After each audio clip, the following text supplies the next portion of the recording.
humans have accomplished wonders on earth. Our penetrating vision is unveiling the mysteries of nature. We are endlessly watching the world around us. The seers of the Upanishads carefully studied this attribute of human nature thousands of years ago. They observed that all our sensory organs open outwardly. Hence, by nature, we are bound to always seek outwards. As a result, our mind and intellect always remain entangled in the external world. The changes of the world keep us oscillating between pleasure and pain. Modern scientific accomplishments have failed to give us lasting happiness. But the sages of ancient India invented a unique technique of keeping the mind free and peaceful. This technique is documented in the Yoga Sutras of Patanjali. The Yoga Sutras are like the compilation of answers of an inquiring mind. It opens with the aphorism, "Now begins the exposition of yoga." The question arises, what is yoga? Yoga is the cessation of the changing modes of Chitta consciousness. The next question one may ask, what is the benefit of practicing yoga? Through yoga, the seer abides in his own self. Does that mean we dwell in some other form? Throughout our lives, we identify ourselves with the changing modes of Chitta consciousness. Do we live in changing modes of consciousness throughout our lives? Do we never ever know our own true self? What a tragedy it would be that we know the whole world and not know our own self. So what is our real nature? Patanjali describes the layers that cover the self and provides techniques to uncover them.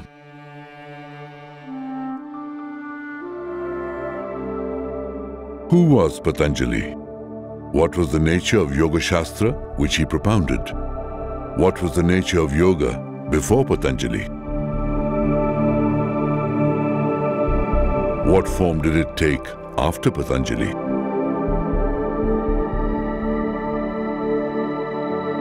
Is the history of yoga linked to the history of religion and faith? Or is it the story of an honest effort by man to conquer disease, old age, and death?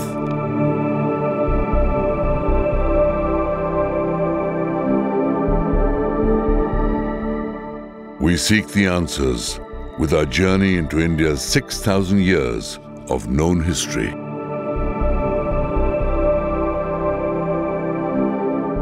The story of philosophy on which the Indian mind is based is a story of India itself.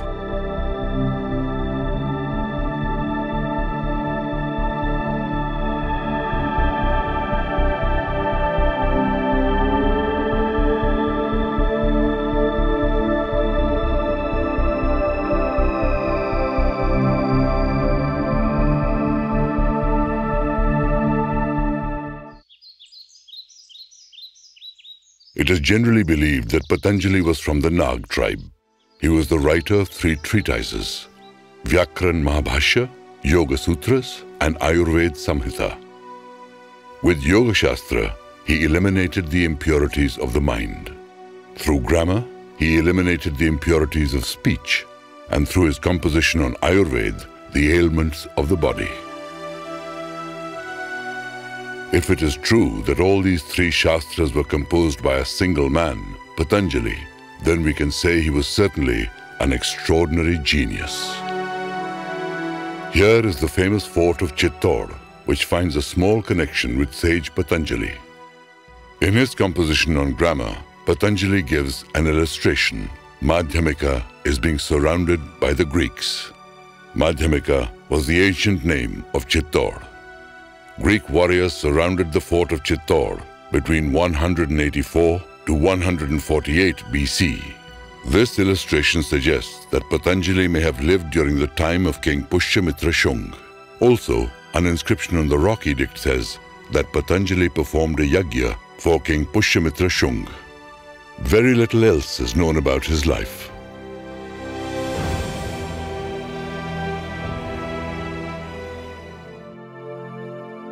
Amazingly, the Yoga Sutras that Patanjali wrote could be fitted onto one single page. This is his complete work on yoga, which was later elaborated by Maharishi Vyas. It is not known when the tradition of yoga came into existence, but on the basis of Sankhya philosophy, Patanjali compiled the sutras with precise classifications, sequences, and logic. In the history of mankind, Patanjali is perhaps the first one who demystified the elements of consciousness and arranged them scientifically. Ancient Indians had applied a unique technique for seeking knowledge. Here, the experimentation, testing, and observation were not performed externally, but inside the human body and mind. It was believed all that exists in the human body, the same exists in the universe. So for acquiring knowledge, the use of telescope, microscope, or chemicals was not required. Instead, the observer himself became like a telescope and a microscope. It was believed that if the chitta consciousness of the observer is focused, pure, and peaceful, his vision would also become clear and focused. The process of concentrating the chitta consciousness is yoga. Therefore, yoga in India left its mark on many philosophies, arts, and sciences. But the concentration in yoga has a specific purpose. The way Ayurveda cures the diseases of the body, the same way yoga alleviates the disease of the mind, suffering. There are 4 chapters in Yoga Shastra. The first is Samadhipad. This chapter is meant for highly evolved practitioners. Here, various techniques and progressive dimensions of yogic concentrations are mentioned. After prolonged practice of concentration with total detachment, the state of self-realization is attained. The wisdom of the state is called Ritambhara Pragya. It is beyond the intellect. In fact, it removes the impressions of intellect. This state of samadhi cannot be achieved through ordinary wisdom. So the ordinary person has to start with yoga from the second chapter, Sadhanpad. Here, 8 limbs of yoga are explained sequentially: restraint, discipline, posture, regulation of breath, withdrawal, concentration, meditation, and samadhi. Yamas are 5: non-violence, truth, non-stealing, non-possession, and celibacy. Niyamas are also 5: cleanliness, contentment, austerity, recitation, and reverence for God. Patanjali saw God as a means for the cessation of the mind. He did not see God as the creator, destroyer, or operator of the universe. He was just a unit of consciousness which is free from the bondages of nature, Prakriti. The theory of yoga is Sankhya, which is atheist in nature. The priests of those times opposed it and tried to infuse elements of religion into it. Religion demands faith, but yoga is entirely existential, experiential, and experimental.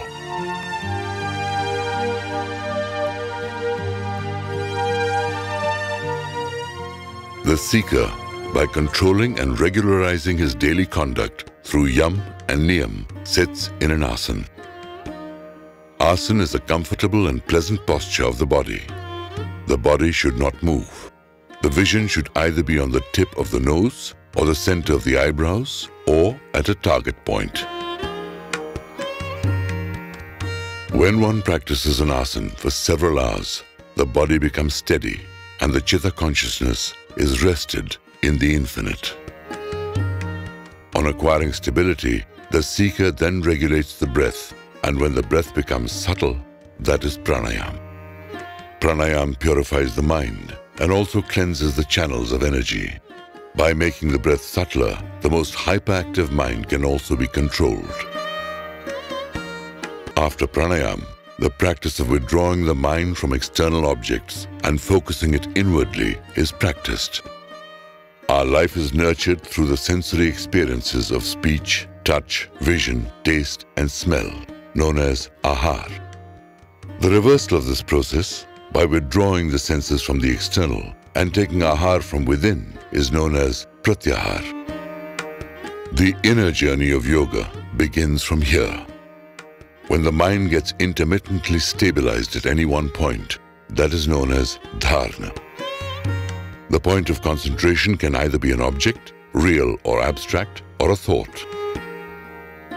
When dharana gets prolonged, it becomes dhyana. When dhyana gets extended further, it results in samadhi. Samadhi is the purest and steady state of being.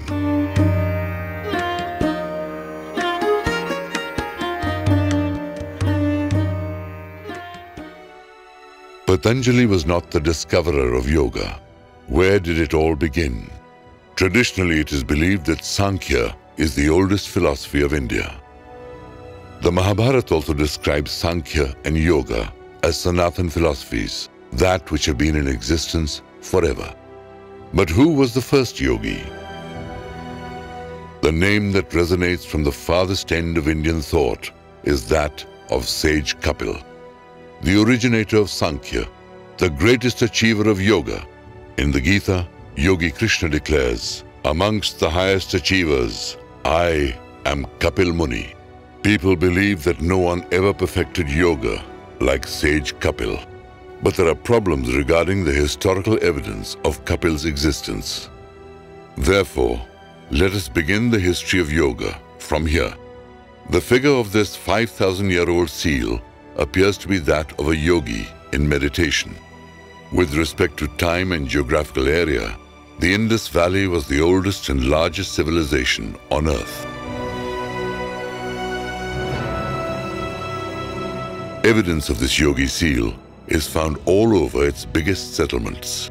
Surprisingly, the animals mentioned in these mantras of the Rig Veda are the same as depicted in the Harappa seal.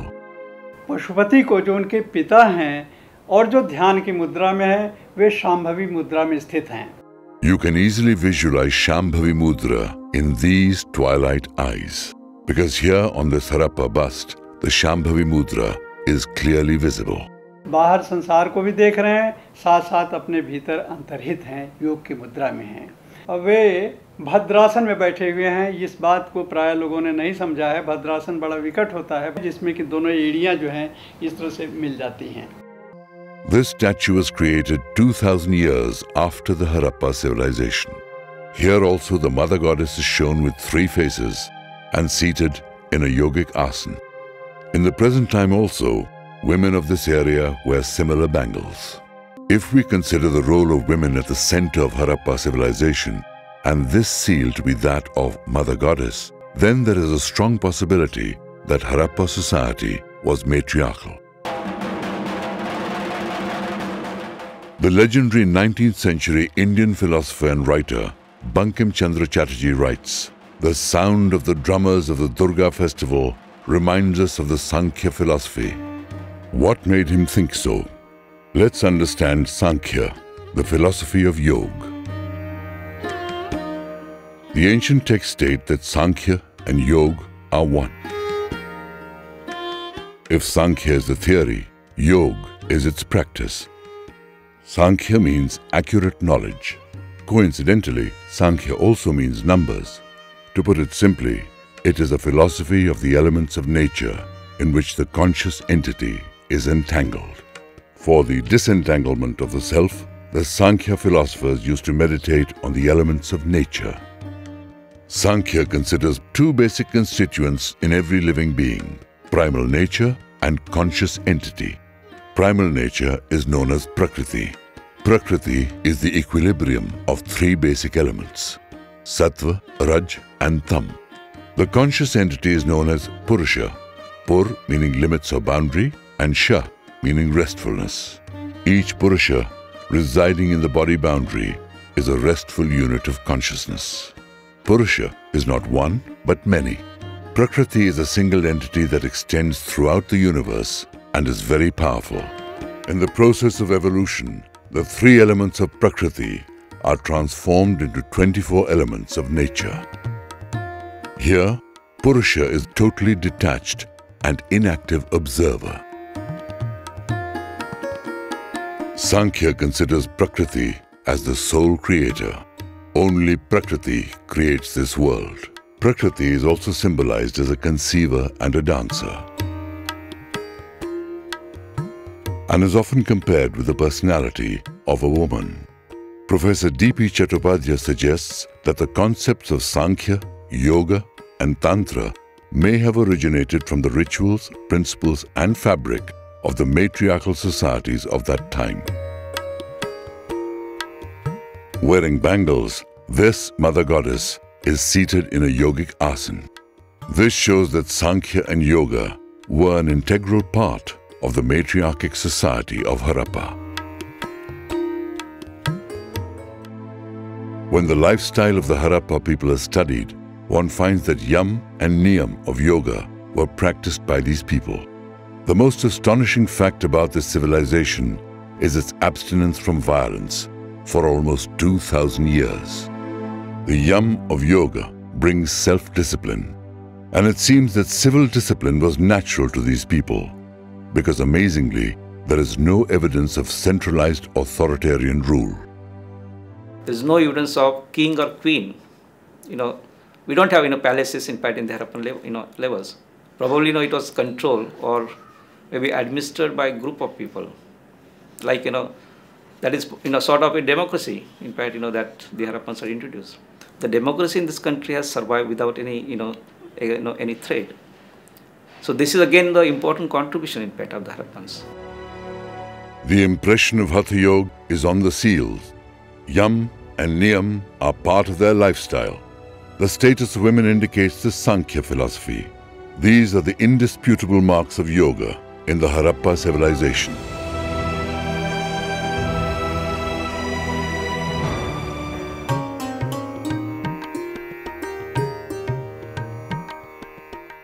With the decline of the Harappa civilization, India moved from the prehistoric period to historical times, when the readable literature of the Vedas came into being.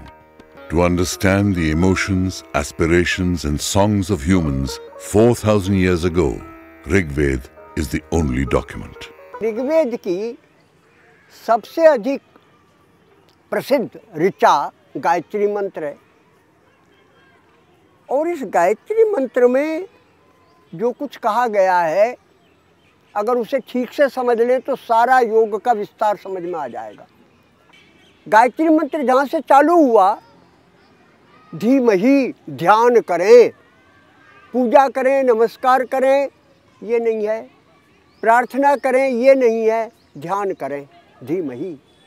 किसका ध्यान करें? सविता का। Creativity, सर्जनशीलता।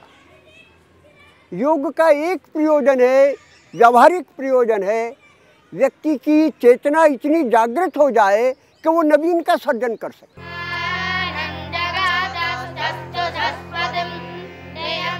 The language of Veda is symbolic. The elements of yoga are found all over its literature. In the Rigved, Hiranyagarbha is considered as the primal propounder of yoga.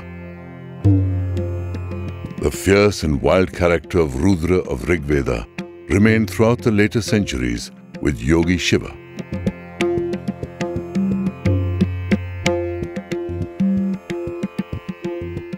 The character and behavior of the Kesin Munis of the Rigved remind us of the later Hatha Yogis. They are called Vatrasna Muni, indicating Nadi Shuddhi and other pranayams. Ashtachakra Navadvara Devanam Purayodhya. Innumerable references of technique and philosophy of yoga are found in the Atharva Veda, Brahmans, and Aranyakas. But the first revelation of the word yoga, in its classical sense, appears in the Taittiriya Upanishad and the Kat Upanishad. In Kat Upanishad, it is Yama, the king of death, who reveals the supreme knowledge and yoga together. The human desire of going beyond death is natural ever since our birth and is also the quest of yoga. Upanishads are also called Vedanta, the end portion of the Vedas. Chronologically, they were also written at the end of the Vedas. The Upanishads will be something like 7th century BC, and as I explained to you, that there are two phases. The Seshwara Upanishads, this is a term newly coined. This is not a Sanskrit term. Theistic Upanishads can be placed in the later period, wherein Rudra is identified with the first principle. This is very significant because some of the proto-yoga things, practices, which are understood in the Aranyaka and Upanishad portions of the Veda as a whole, they are also presupposed by Buddhism, by Buddha, and to some extent by Mahavira.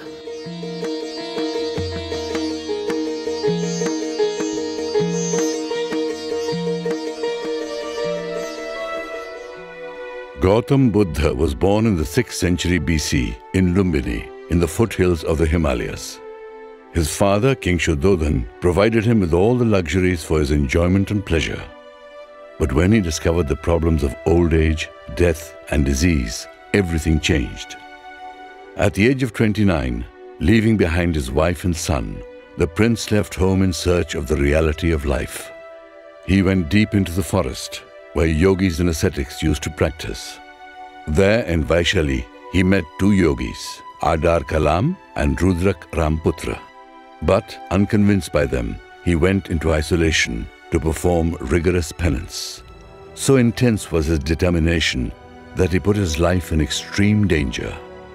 But later he abandoned this rigorous practice and arrived at this place, and resting his back on the trunk of this peepal tree, sat in Padmasana. He resolved, "Let my body perish, but I will not leave this asana without knowing the ultimate reality." Here the asana finds its ultimate expression as propounded by Patanjali. He may also have practiced a mudra where the tongue touches the palate, which is the form called Kechari Mudra of medieval Hatha Yoga. At last, on the full moon day of the month of Vaishakh, he attained Nirvana. Buddha then sat in one asana for 7 long days, enjoying the bliss of liberation. Patanjali has described it as Ananda Nugat Samadhi. Then, through inhalation and exhalation, he meditated upon Pratitya Samudpad. This is known as Patanjali's Vitarka Nugat Samadhi.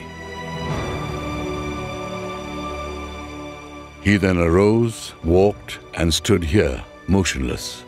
This place later came to be known as Animesh Lochan, without blinking the eyes.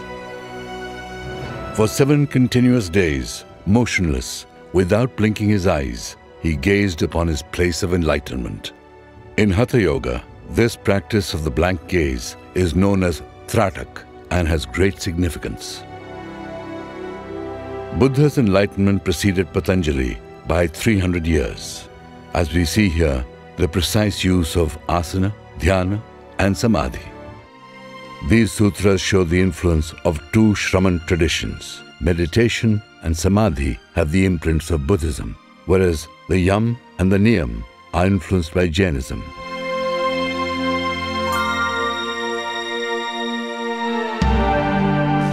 The Jain tradition is older than the Buddhist. Its first Tirthankar, Rishabdev, is also mentioned in the Vedas. Rishabdev is also known as Adinath, the first and primal yogi. The first yogi of Hatha Yoga is also called Adinath.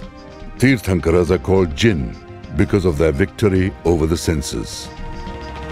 Most of the Jain Tirthankars are shown in the standing posture, Tadasana, leaving the sitting posture, Sukhasana.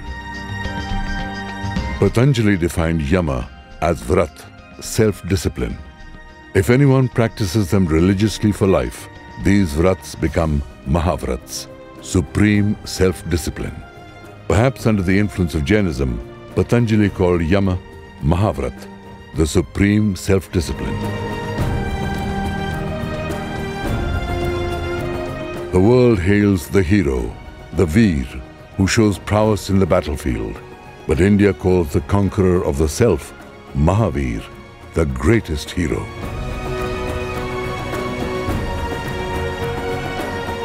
Non-violence is the supreme dharma. This may be the core ideal of Jainism, but surprisingly, is not found in any of their ancient texts.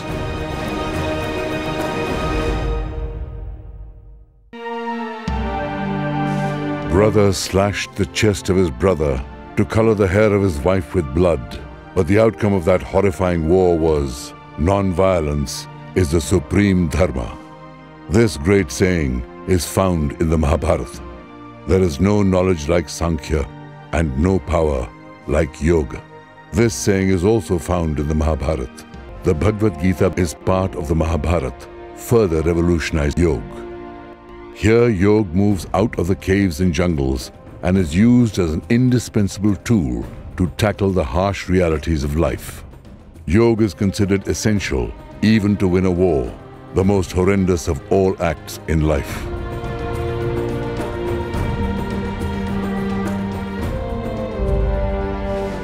The Gita is not a philosophical text on yoga, but an inspirational poem. The composer of Gita is passionate about yoga. Each chapter concludes with the word yoga. All the 25 elements of Sankhya philosophy and the 8 limbs of yoga are expounded in its 18 chapters. In chapter 6, even the technique of yoga is described.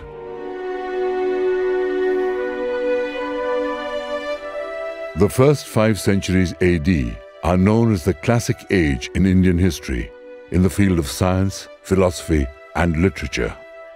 During this time, a yogi named Vyasa wrote a commentary on Patanjali's Yoga Sutra, which came to be known as Vyasa Bhashya. Today, this commentary is the best way to understand the Yoga Sutras of Patanjali.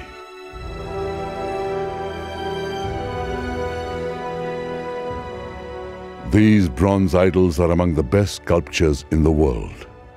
In spite of modern techniques, today's craftsmen would find it hard to convey these expressions in their work.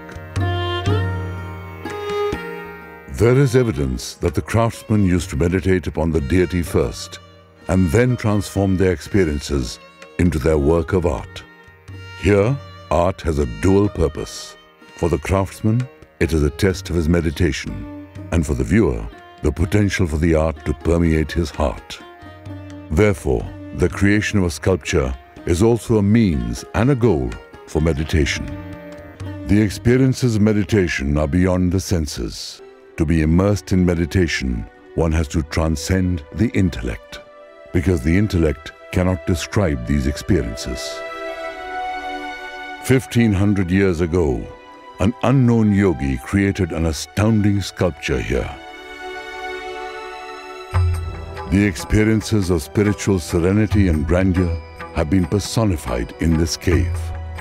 This is the expression of the pure, infinite state of being, the pinnacle of yogic experience, a state of mind that remains unmoved even by the end of the world.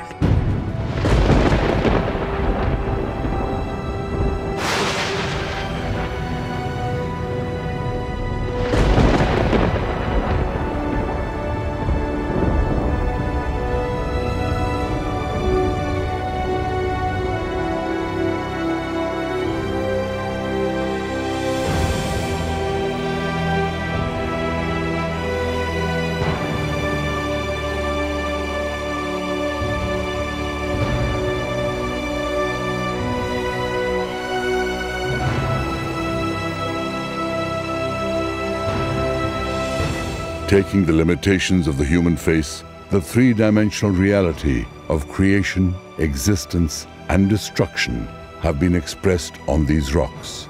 That which scriptures fail to convey, a Shiva yogi unveiled on this rock.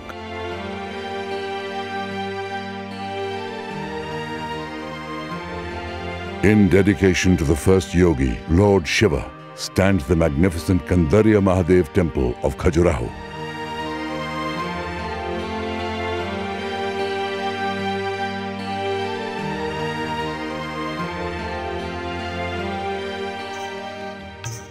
In the temples of Khajuraho, Maya, called illusion in the Vedanta, takes the form of the powerful Prakriti of Sankhya.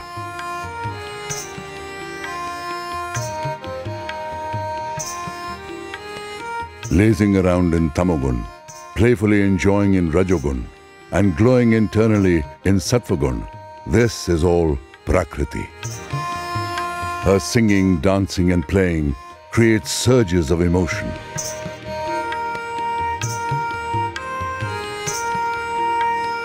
The whole ambience of the temples resonates with her presence. The presence of Purusha, it seems, is just for company. Here the statue of Purush is in a state described in Sankhya. The famous thinker Bankim Chandra Chatterjee says that it is the flag of Sankhya, not Tantra, that flies over the temples of Khajuraho. Sankhya believes that every unit of consciousness is an independent entity. And since it is detached and pure, it also has divinity. Therefore, in India it is believed that there are as many gods as there are people. This is the height of spiritual democracy and owes its existence to Sankhya, the philosophy of yoga.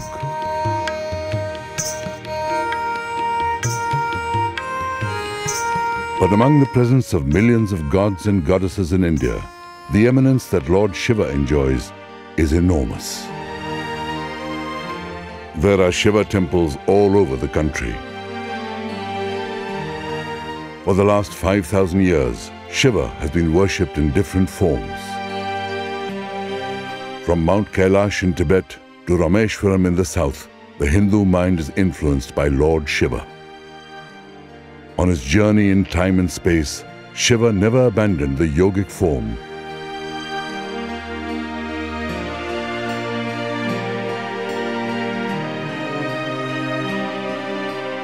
In all his temples, we find the Kundalini of Hatha Yoga. At the base of the spinal cord, the Kundalini lies dormant in this way. According to ancient Indian thought, the origin of the universe is from sound. That primordial sound is still resonating in different layers of our consciousness.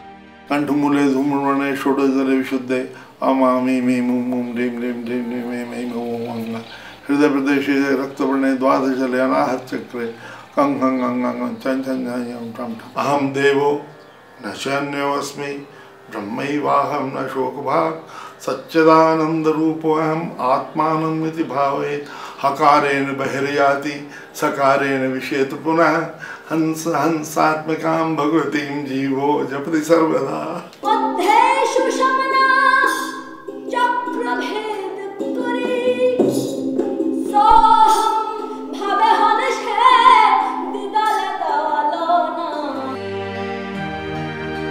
Around 1000 AD, some extraordinary temples were built in a circular shape similar to the chakras. At the center of the temple, there is one deity. On the circumference, there are several. Attached to each deity is an animal, similar to the chakras of Kundalini. These deities are called yoginis, and these temples are known as the yogini temples.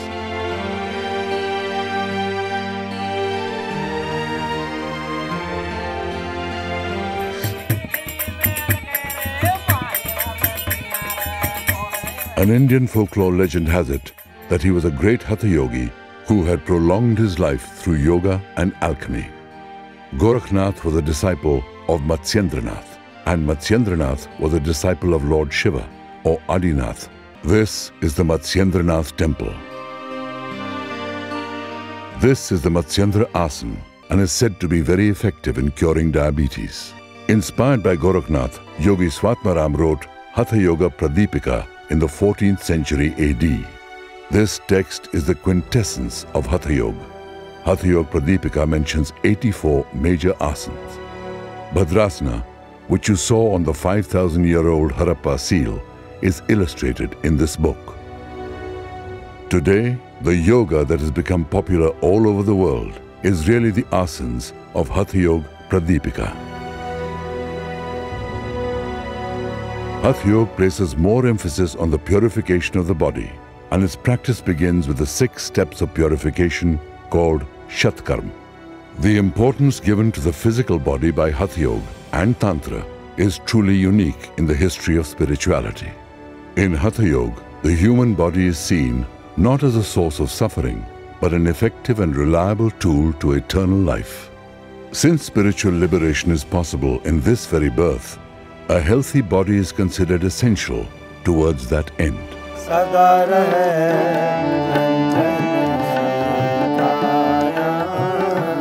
काल न कब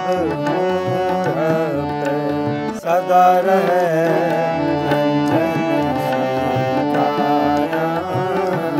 काल न कब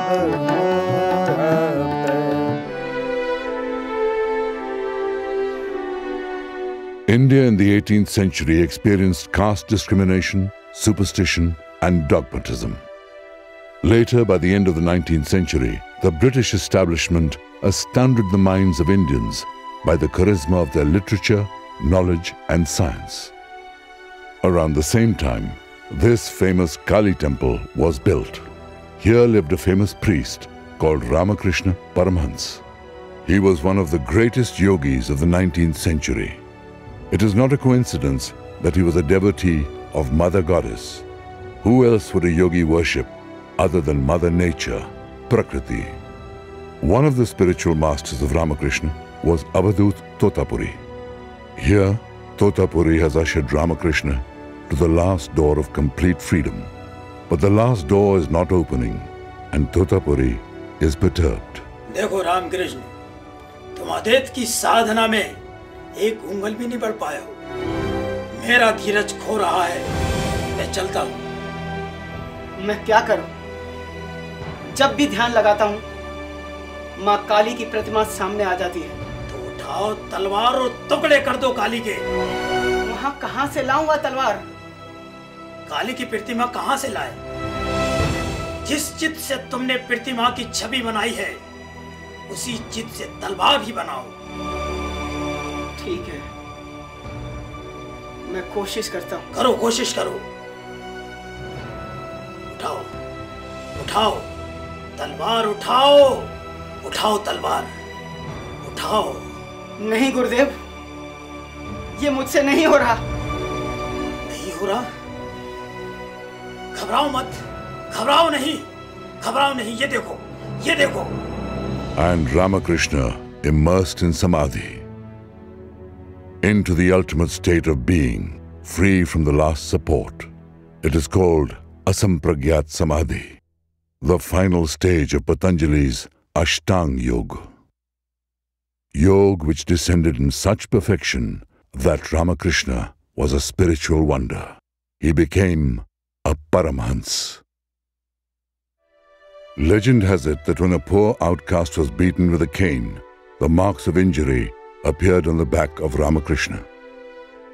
The doctrine of Vedanta says that a single consciousness permeates all of us. We are all but one consciousness. We may have read it in books, but it was visibly evident in Ramakrishna Paramhans.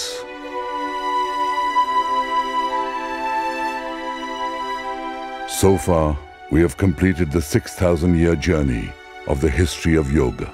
Alongside, we have also completed yet another journey. From searching for Yam and Niyam in the lives of the peace-loving people of the Indus Valley, we journeyed to the summit of Asampragyat Samadhi. The last support of meditation of Ramakrishna has thus fallen.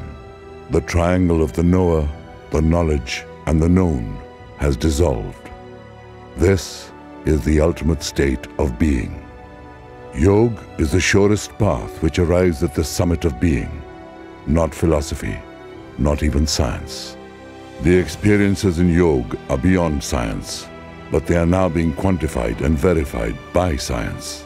This work began when Vivekananda, Ramakrishna's greatest disciple, wrote Raj Yoga in the light of modern science. His Raj Yoga instilled the desire for freedom in educated Indians, and they started demanding their political freedom. The westward journey of yoga begins in 1893, when Vivekananda traveled to America. From here, the scientific experiments on yoga began. चाहते हम हैं कि learned behaviour, हमारा जो cerebral brain है, ये हमारे जन्मजात व्यवहार को पूरी तरह से नियंत्रित कर सके। ये आज के मनुष्य की, आज के समाज की मूल समस्या है, मैं कहूँगा। ये कौन नहीं जानता कि रिश्वत लेना गलत है, झूठ बोलना गलत है, चोरी करना गलत है। हर व्यक्ति को ये मालूम है, लेकिन ये ज्ञान हमारे व्यवहार को बदल नहीं सकता, क्योंकि ये ज्ञान जाकर के सिर्फ हमारे सेरिब्रल ब्रेन में रिकॉर्ड हो गया है, लेकिन जब करने का समय आता है तो वो हमारा इंस्टिंक्टिव ब्रेन काम करता है और वो मानता नहीं आपकी बात, वो इंडिपेंडेंट है। धीरे धीरे हमारे इंटेलिजेंट ब्रेन का कंट्रोल इंस्टिंक्टिव ब्रेन पे, नीचे के ब्रेन पे इतना हो जाएगा कि मैं जो सही समझता हूँ वही करूँगा, जो गलत समझता हूँ मैं करूँगा ही नहीं। लेकिन दुर्भाग्य से इतना विकास होने में कई लाख वर्ष लगेंगे। विकास की जो प्रक्रिया है इतनी धीमी है कि बंदर से लेके हमारे मस्तिष्क आने में 15 लाख वर्ष लग गए। तो एक तो यह है कि हम कुछ नहीं करें, हाथ पे हाथ धरे हुए बैठे रहें और इंतज़ार करें। 10-5 लाख वर्षों में शायद मनुष्य ही देवता बन जाएंगे, कोई गलत काम करेंगे ही नहीं, बहुत ही अच्छा होगा। लेकिन इतना इंतज़ार कोई कर नहीं सकता। तो दूसरा उपाय ये है कि हम योग जैसे प्रक्रियाओं पर ध्यान दें, उन्हें और विकसित करें, उनका जीवन में उपयोग करें, और उससे हम जैसे एक घुड़सवार घोड़े पे बैठा है और एक तो उसके हाथ में कोई लगाम ही नहीं है, तो वो क्या करेगा, और एक यह है कि उसके हाथ में लगाम दे दी जाए तो वो बहुत कुछ उस घोड़े को नियंत्रित कर सकता है। तो योग एक तरह से हमारे इंटेलिजेंट ब्रेन को ऐसी लगाम प्रोवाइड करता है जिससे हम अपने इंस्टिंक्टिव ब्रेन को बहुत हद तक कंट्रोल कर सकें। The biggest challenge for yoga today is to rein in the uncontrolled mind in this era of rapid technological advancement. Yoga has helped control our intellect from time immemorial and has elevated our consciousness to a new height. Therefore, we in India remind ourselves that our ancestors followed the path of yoga to reach God's abode. Mahajano yena gata sah pantha. The path traveled by great men is the path. Today, the younger generation is also aspiring to walk the same sacred path. Like Hatha-Yogis, they also aspire. May the body remain like gold forever. सदा रहे कंचन सी काया, काल न कब हूँ